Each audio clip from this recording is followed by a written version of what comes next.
Nadreen, आप सबको पाकिस्तान का यौम आज़ादी मुबारक हो। इसके बारे में मैं और बात करूंगा, लेकिन एस्टेब्लिशमेंट के माथे के ऊपर लिख दिया पाकिस्तान की अवाम ने शिकस्त, लूजर, और उनको ऐसी इबरतनाक शिकस्त दी कि ये कई दहाइयों तक अपने जख्म चाटेंगे। अब ये जो बार बार फस्तायत हुई, जुल्म हुआ, जबर हुआ, लोगों का कत्लेआम किया गया, 26 नवंबर को लोगों को सीधी गोलियां मारी गई, और जो इस हुकूमत ने अवाम का भुड़कस निकाला है उसके खिलाफ रद्द-ए-अमल तो आना था।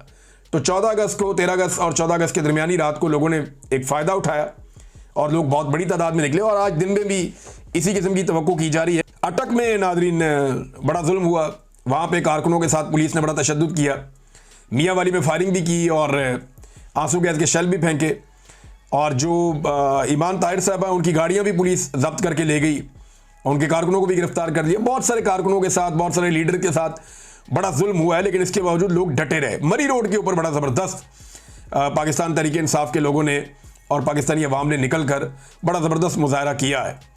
तो अगर आप ओवरऑल देखें तो ये जो 14 अगस्त का अब तक का सिनेरियो चला है, इसमें पलड़ा भारी है इमरान खान साहब का। जेल के अंदर कैदी नंबर 804 है, वो बाहर बैठे हुए सारे हुक्मरानों से भारी है। हुकूमत ने भी एक तकरीब की है, वहाँ पे फील्ड मार्शल थे, शहबाज शरीफ थे, लेकिन अवामी तवज्जो उस तरफ नहीं है।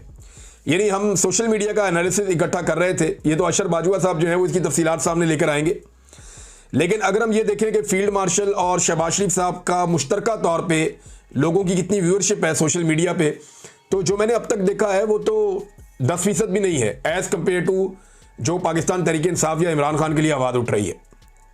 यानी यहाँ जो भरपूर कवरेज हो रही है सोशल मीडिया पे और पूरे तरीके से लोग उसको फॉलो कर रहे हैं, वो कैदी नंबर 804 उसके नारे लग रहे हैं और उसी की प्रमोशन हो रही है, पूरा का पूरा सोशल मीडिया भरा पड़ा।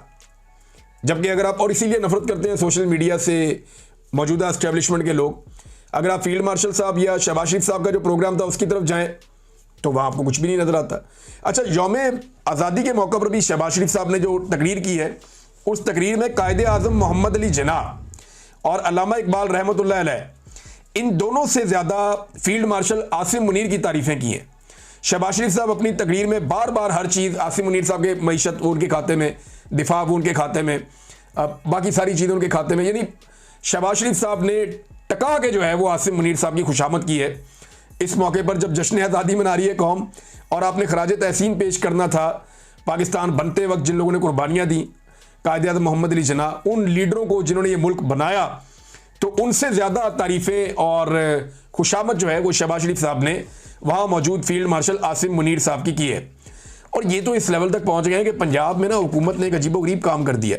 फील्ड मार्शल के कामयाब दौरा अमेरिका पर खराज तहसीन की करारदादी पेश कर दी। अंदाज़ा करें आप, यानी ये भी वक्त आपने देखना था कि एक आर्मी चीफ अमेरिका का दौरा करते हैं और वापस आ जाते हैं। नॉर्मल चीज़ है, दुनिया भर के आर्मी चीफ जाते होंगे, दिफाई नुक्ता नज़र से बहुत सारे दौरे शौरे होते हैं, चीज़ें होती हैं, लेकिन पंजाब असेंबली ने बाकायदा करारदाद, बूट पॉलिश की इससे बेहतरीन कोई एग्जाम्पल हो नहीं सकती, हो ही नहीं सकती। पंजाब असेंबली ने बाकायदा करारदाद पेश कर दी कि जनाब फील्ड मार्शल का दौरा है अमेरिका, भाई वो कोई सियासी दौरा है, वो कोई बाशी दौरा है, और अगर है तो किस कैपेसिटी में है, बजाय इसके कि अवामी मुंतखब नुमाइंदान ये सवाल उठाएं कि सिविलियन सुपरमेसी कहाँ गई, वो इस बात को सेलिब्रेट कर रहे हैं कि जनाब हमारे पल्ले तक कख नहीं है, ना हमारा वज़ीर आज़म कुछ कर सकता है, ना हमारा सदर कुछ कर सकता है, क्योंकि दोनों जाली हैं। तो जो उनको लाने वाले हैं उनकी तारीफ़ें करो और बूट पॉलिश करो। बहरहाल ये अब उन्होंने कहा जी कि दौरा अमेरिका कामयाब होने पर खराज तहसीन पेश करने के लिए करारदाद पेश कर दी गई। अब नाजरीन, शहबाज शरीफ साहब ने तकरीर करते हुए ना को बड़े बड़े बोल भी बोले, उन्होंने इंडिया को भी बड़ा उन्होंने चैलेंज किया। यानी ये पाकिस्तान की जो जाली हुकूमत है ना, ये 2 लफ्ज़ बोलने के काबिल नहीं थी। ये मोदी का तो इनको चाहिए शुक्रिया अदा करें जाके कि एक बुज़दिल दुश्मन ने पाकिस्तान की इस जाली हुकूमत को मौका दिया कि अब वो बोल सकती है, वरना मई से पहले ये किसी चीज़ के ऊपर बात करने के काबिल भी नहीं बचे थे। और मोदी ने लितरोल करवाई और गैर ज़रूरी तौर पे लितरोल करवाई, वैसे इनकी बनती भी थी जैसी हरकतें कर रहे थे, और उसके बाद उनको पर भी लग गए और ज़ुबान भी लग गई जो बोल ही नहीं सकते थे, जो बिल्कुल अवाम के अंदर पूरी तरह से गैर मकबूल थे, और वो अभी भी गैर मकबूल ही हैं। लेकिन मामला ये है कि अब उनको एक थोड़ा सा फेस सेविंग टाइप का मिल गया है कि चंद दिन उनके अच्छे गुजरे, अब उसी का फायदा वो उठा रहे हैं और उसी वजह से अमेरिका के साथ एक लिंक भी बन गया। तो मोदी ने जो हरकत की, चले पाकिस्तान की एस्टेब्लिशमेंट का और मौजूदा हुकूमत का तो फायदा हो गया, पाकिस्तान का भी हो गया, अमेरिका के साथ पाकिस्तान की लाइन सीधी हो गई, मोदी का उल्टा नुकसान हो गया। लेकिन ये जानबूझकर गैर जरूरी लितरॉल करवाई है मोदी ने अपनी, और पाकिस्तान में जाली हुकूमत की बिला वजह कमेटी निकल आई। वो पै गए सबको, उन्होंने कहा हर चीज़ के अंदर अब डालो ये वाला दिन भी। पहले 9 मई खाली डालते थे, अब जनाब ये भी डालते हैं बीच में कि ये बहुत बड़ी कोई जंग जीती है पाकिस्तान ने। हालांकि कश्मीर पाकिस्तान को फतह करना चाहिए और जो पाकिस्तान का पानी है जिसके ऊपर भारत ने कब्जा किया हुआ है वो पानी छुड़वाना चाहिए।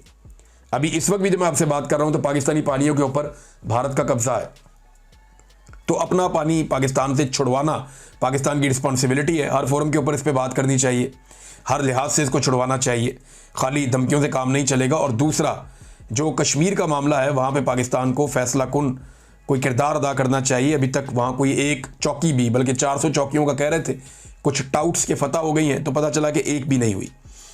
नाज़रीन, एक बंदा जो है वो जेल से छूट कर आया है। ये इमरान खान साहब का एक कारकुन है, हैदर मजीद, ISF से इसका ताल्लुक रहा और एक नौजवान वकील रहनुमा के तौर पे भी है। तो हैदर मजीद को पकड़ लिया गया था, मिलिट्री कोर्ट के अंदर रखा गया, काफ़ी इसके ऊपर जुल्म हुआ और बहुत परेशानियां इसने और इसके ख़ानदान ने देखी। फिर इसे अब जेल से रिहा कर दिया गया।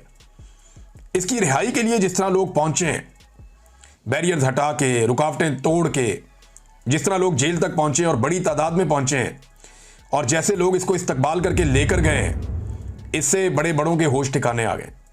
उन्हें आइडिया हो गया कि अगर इमरान खान का एक अदना सा कारकुन, उसको इस लेवल का प्रोटोकॉल मिल सकता है और अवाम इस तरह सर आंखों पे बैठाएगी, जिस तरह वुकला ने नारे लगाए उसके बारे में, जिस तरीके से सबने उसको हाथों हाथ लिया, इससे 14 तबक रोशन हो गए और सबको आइडिया हो गया कि अगर एक अदना वर्कर के साथ ये हो रहा है तो अगर इमरान खान को छोड़ दिया तो पूरा पाकिस्तान किस तरफ को चल पड़ेगा। इसका पाकिस्तान की एस्टेब्लिशमेंट को आइडिया हो गया है। शानदार इस्तकबाल हुआ है। नाज़रीन, दूसरी जानिब एक दो चीज़ें मैं आपके सामने और रखना चाहता हूँ। पाकिस्तान में आतिशबाजी हो रही है, म्यूजिकल कॉन्सर्ट्स हो रहे हैं, लेकिन देखें हमने एक चीज़ और भी देखनी है। हमारे आज़ादी का दिन है, एक वक्त था जब हम शुक्राने के नवाफिल पढ़ते थे, झंडे और झंडियाँ लगाते थे, एक अलग तरीके से जश्न आज़ादी को सेलिब्रेट करते थे, दुआया तकरीबात भी होती थी, लोग छोटी मोटी वॉक और रैली निकालते थे।